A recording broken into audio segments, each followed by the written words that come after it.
Je m'appelle Florence Périgosselin et je suis une artiste multidisciplinaire en art visuel.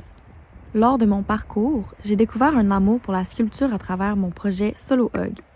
Ce projet, avec pour thème étanchéité et porosité, s'est rapproché d'un autoportrait et m'a permis d'explorer la performance et l'introspection à travers l'art.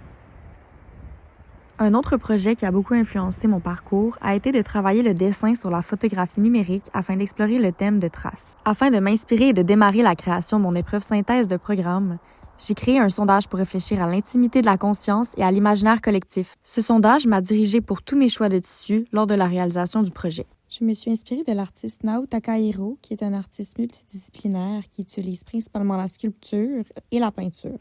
Il y a aussi eu l'artiste Jacob Gross-Hoffhoff qui m'a beaucoup inspiré avec son usage de la sculpture de bois, du dessin et de l'installation. En effet, il dépasse la simple sculpture et crée des œuvres cinétiques qui interagissent avec les gens. Pour mon projet de fin de deck, j'ai décidé de m'inspirer de l'imaginaire collectif ainsi que de l'intimité de la conscience en utilisant le textile, la sculpture de bois et la soudure. Afin de réaliser un projet multidisciplinaire plein de textures et de couleurs, j'ai eu besoin de procéder à plusieurs étapes de préparation. J'ai ainsi trouvé et sélectionné plusieurs branches dans la nature afin de créer une sculpture de bois et de métal en matière brute. Aussi, j'ai fait des recherches sur mon sujet pour mieux sélectionner mes tissus et créer une œuvre abstraite et évocative. J'ai commencé par créer une partie de l'œuvre en utilisant le textile en m'inspirant des réponses à mon sondage pour guider mon utilisation des tissus. Cette partie est représentante de l'imaginaire collectif et du regard des gens sur les autres et sur eux-mêmes.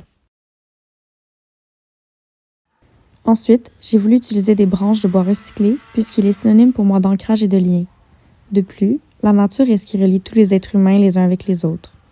Cette partie du projet représente l'intimité de la conscience, l'individu qui observe les autres.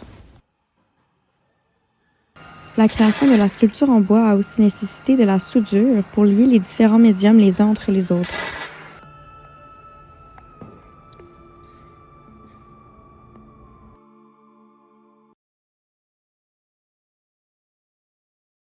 Toutes ces techniques assemblées résultent en une installation faite avec de la soudure de métal, de la sculpture de bois et de la couture.